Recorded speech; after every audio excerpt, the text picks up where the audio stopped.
এটা তার পেনিস, সে টোটালি কাছে থেকে একটু দেখাও। হ্যাঁ, সেটা মাঝখানে কেটে দিয়েছে। এখন রোগীর সম্পূর্ণ অংশ কেটে ফেলে দিয়েছে, রোগীর ব্লিডিং শুরু হয়েছে। জরুরিভাবে ময়মনসিংহ মেডিকেল কলেজ হাসপাতালে নিয়ে আসলে এখান থেকে তাকে ঢাকা মেডিকেল কলেজ হাসপাতালে, এটা ময়মনসিংহ মেডিকেল কলেজে নিয়ে আসছি।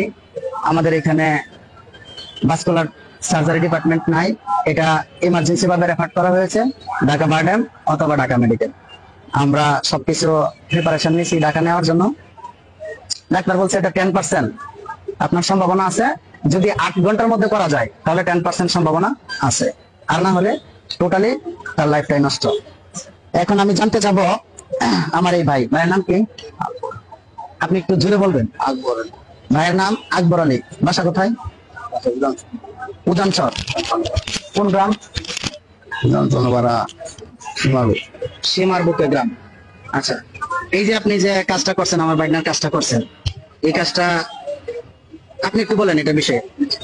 এটা তো আমি সাথে লোকের বাড়িতে একটা কাজ করে এলাম, সাথের বাড়িতে একটা কাজ করছি, করিয়া এই ছেলেটার যেখানে কাজটা করছি এখানে আর একটা কাজ করছি। পরে এই যে এই কাজটা করলাম, এটারও কাজটা করলাম, আপনি বিয়া কাজটা করলাম, কিন্তু করার পরে দেখা গেল যে আমি কোনো কিছুটা বলতেছি না। করার পরে দেখা গেল কোনো কিছু বলতেছি না, মানে তারাও একটু রাগারাগি বাড়াবাড়ি সেই কথা পরে আমি এটার এইভাবে লক্ষ্যরা যেভাবে বলবো তাকে, বা ছেলেটা যেভাবে বাঁচে হাসপাতাল যাও, করুক চিকিৎসা করুক, এটা আমি চাই। এবারে আমি নিজেও পাইলাম তাদের সাথে। আচ্ছা, আপনি কি এই বিষয়ে কোনো প্রশিক্ষণ প্রাপ্ত বা আপনার কোনো ডাক্তারি ট্রেনিং, সার্টিফিকেট এগুলো আছে? না, ডাক্তারি সার্টিফিকেট নাই। আমাদের একটা সার্টিফিকেট আমার দাদা করতো, আমার বাবা করতো, আমার কাকারা করে, এই যে আমার বায়াসারি করে, বাচ্চারা করে। মানে আপনি দেখে দেখে শিখছেন? আমি দেখতে শিখছি, দেখে শিখছেন? অনেকদিন ঘুরে গাড়িয়া পুরো মাথা পেয়ে ঘুরে গাড়িয়া দেখতে আমরা শিখছি। এমনি কোনো প্রশিক্ষণ থেকে আপনি কোনো ট্রেনিং নেন নাই? না। এখন এই বিষয়টা সম্পর্কে, এখন এটা যে কাজটা করলেন, এটাকে যদি আপনাকে যদি আইনের আওতায় আনা হয়, আপনি কি যাবেন?